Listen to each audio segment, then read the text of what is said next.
Nirmala Kenyam, bane method ban jaling ka queering mission tore wish ka gambela ka jan guasme. Ngut kan kono re rajana ban ling ka gambela di jugno mi jira majidit ka jan channel me Nuar Online TV der subscribe ke der jan yak nasan ko ken ko blaren content ban non ka Nuar Online TV de kan chamala shukaji. Gor kono longo no de correct content lat ka rodi re ka gambela de kon keling. Gwadna dial tilat karudin chaga mala linka dungno mishiran she Nuar Online TV she jago datin kon lat karudin deraka ling kan Nuar Online TV katin biyan ka ling bika yiga to ko do budanen to ken geje te ke tinyi te bi ko dan ti ka gwasame kan kono re rajdan ban gejen gwasame ban turna ban jiguj an turna me kwiri ga me to ka shanga jandang ro baro ka fay dio kron kina daro wi jandang ro ngwan shit ka men ngai ka jeno shineri sho ko jandang do wi di shi ka ka body dit ere torbiya la mo ka shineri sho ko diok ke ngwan shi ka liu re di ka ne to an do danan ban ro jam ban jo kulin ka je tej ko ngum let ku me gambele ka kwi mal ka re wi ka gambela jen tej danan de na ra te ka je kenyam ngai ka jeno en turbile me che jen turbile nyamando ba nak ke ba nor ba ga nak reide nor sha ga nak ke la ka nak ni shang nurun re turbile dong chu kan ba na tu ma long to bal ka jen yok ki jen ngwane won yam ti la nor la ka nak tin ka sha man nak nor cha ja mala lat ke en tam ban ro dan tish ke tin ti ko do dan de yen ma dan le ro da re wi ka gambela de yen kula linga gwa ki de yen kula ngacha kan tinin konan bana kan gwasa me da teach ka onene mishi rana ko ngaji no ran point da karwa de ngum lalade de na ren tijino an tamma ka jan gwasa me ngu miliona ka jere wi ka gambele ko jan tijan yam dana de mal teach mi tira ro da karwa de ki de ramdan te klong de yete ngu miliona ka jere wi ka gambela do ba dien nang na din ka ja kwi kwang na tin ken ngai ka ja ka gwasan paiwa shalat barki anyak clubhouse ka application la na the right thing chigan la da gwan en wone ne kanem do ba dana nang nei nuare ka ja o nuare gor kan no biken lieda biken dabda biken kan ke gor kan no de dab de nyakel kan nuare anyok akene nuari maiken monko kare to ko lat ken ke gon ko on tegatin ajen rajadan miskene tin ko ken ke ja de ti kula o ne akene kon la lat ko gwas long ni gwas ne kon la mal welat ke tin ko dwar mu tegre mu je to la na ti mu miliona ka je ba do da liuna ka je ba je kula ngach ti je nyam de ra mu miliona ka je ri ka gambela ajen ti je nyam long men de kon ngach ke de address ba ngaje gwano liuna ka kwina maka name teje nyam ndera ndere teje moder je kan keje teje rewde anga mutuk negna tre wi ka gambela anga mutuk obna liu rewi ka gambela ki ka ngani tin to go bna liu rewi ka gambela name amla tup ke ko ba je kul ngaje no rek to ko gwasa mene mugor ko ba mal ba je ngach ki ba mal ba je lat kam nente ko ni shiga la tinje la ka tinke do ba die na ka je ki nga to go mo chang nyin ne dangro ramdana kon pem kon yor la je kon ngai ke ba ku do ku dur ramamo mukana tara kon ngaje go nga ka je te dur cha ro mo cha ja banka ki cha ja wan ko dong de je long na me rawde tije diodien en ram nang na cha je kef ki kana kef Ramadan nang na chit ke bas gwas me chim gien bas me cha ga nak ten chien bas me karwade sham bulan cha je ne ka cha ba cha ne ka jaro ne pa ron kin daro jin dang ro diok Ramadan nang na cha je ke wala kana ke en na mo bo tij mi de to ba ko bi mal ba kul ben ka do ba dana gor ka mal ka jere we ka gambela na mo ti kel mi do ka ne tin ko tila lieng ko ba do ba dan liu no re ka je ki liu ne dial ka jere we ka gambela ba je kula ngach ram la na da ning ni siang jaje ke wala kana ke ngwan dien ke ngu milet ku ma jen tam ka kwi mala rewi ka gambela ngai konen wona na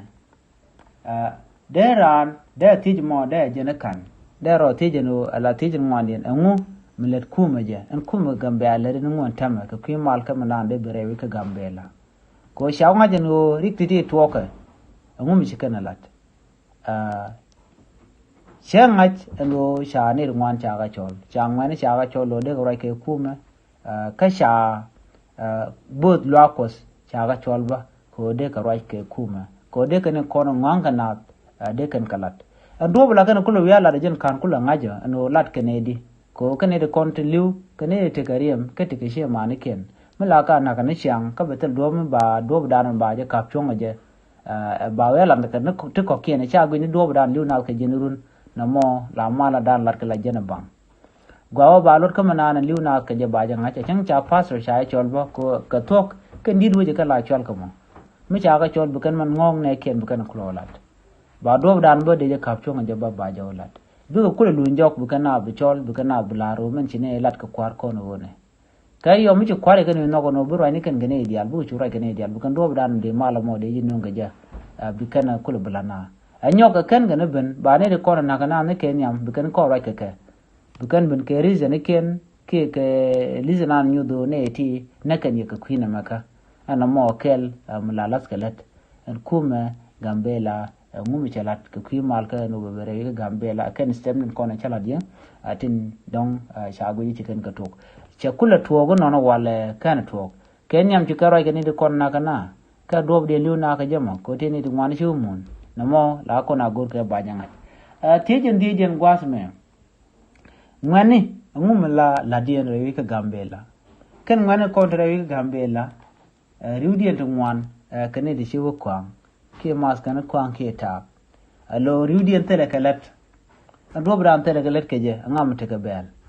ko en ngan mi che to kalat mi che to ko gar ba yin mo kalat ku me balada mo bejek bete ka family bete ka shing be ji duara be kan bak kamana nan je ka ngum la dien kan ne to ko lam ngani anyo ngani be kan ne ko na la chwal kan la kan wi la kan arom chong amro je ka ku ngani ti la ngani nuari de ti kan no ngum la dun ko menen yen che man kun liu ka menen yen we dun chuja ngum la yina mala let mela lat ka gwaze da la ngwen mi che do lok la kwara ki ram di nyam la ja ko na chol be lan manana che lok be jogo na me che lok to ge di ji ram di ajan do bada la ram di la ko ya la ra na la je ku na me ka mano de we da jek bo ngwat bo en ngwani akene de content bum ne kana long gor je gwano ngwat mi che te kalan mi che long ba je jang nang nyam ke belat ko kani de content ram ko we chong na mo kel mo dong de ti mo da wo ngwani ngum la dien jin poñu karwa da ngum la du e ke gambela man bakalen gwasame dera tejba kane de kon la dit la dien ngu re ke gambela miliu na neruno chikaren mat mi tena jego shangana de jeg chikaren mat e chikan goro no de kane de kon la nuer de kan kamat gwaskel ko jan do ran na ta kamat ke je mi tegre mi to bidit bu ke ngwan bu kan ke chol bu kan la do ran na ri yen ke ka bukan kwaro bukan chorba bna bu nyur gwaskel ba do dan de re ko mode lat ke je ki de je wo ke je ba je bilin gwaskel woj baro da bin la riet namo akel mdongor gwech mtok kane din kon tin no gajen ode mal dara ben ka gambele kam ni do dial kon to gwasama men da dien gwasame ken bu ngula la dien ngumila la dien mekan kon teje me kan bos karodien la dien bos nyin kan karodien nyir karodien lo karodien amu mede kan china chu ki jero ka gambela ka kan pangen chi karodien no karodien kom no kan karodien de kan tin kon choi kana de kan mal kap chongolo la ram ke la ja pal ka bidin me be gijeno dong de lat karode na mo che de to ka chala da no tet kel choro da pat na mi chine tu ngwan chu tedin ko la mat bi kan mu gab kan kula lan lat ken bo tin kon la bo nuore la di no bo nuore man yam sikare no kam ken kan koro de te ka tare la gu gani je mi ram je je de ram de ro lo chikan bo de lo de kan nuore de kan ka te ke de kan do dan te de na te je de kan la nyam maner wain tu ngwan ko ken de dongo ro dong de lim men tenyen tin long ala gambela ke jen gwas ma che bai ke che te ko mo che bai ke ni ko la nuore kan la na ne shiama ando bdan de jekul ka pyonga je ado bedien tiro do karwado malbe benidi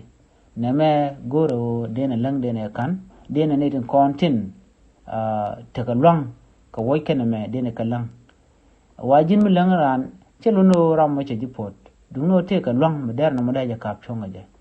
ajana na ndi linga jan gwasame mi jira mi jidit ke jan channel no me de juno jin nyo kana sun ko ken ko blati ti bi ka chama la lingwa dan pa ka break je ai shu mana me bo ka ya biya ta kamal bye bye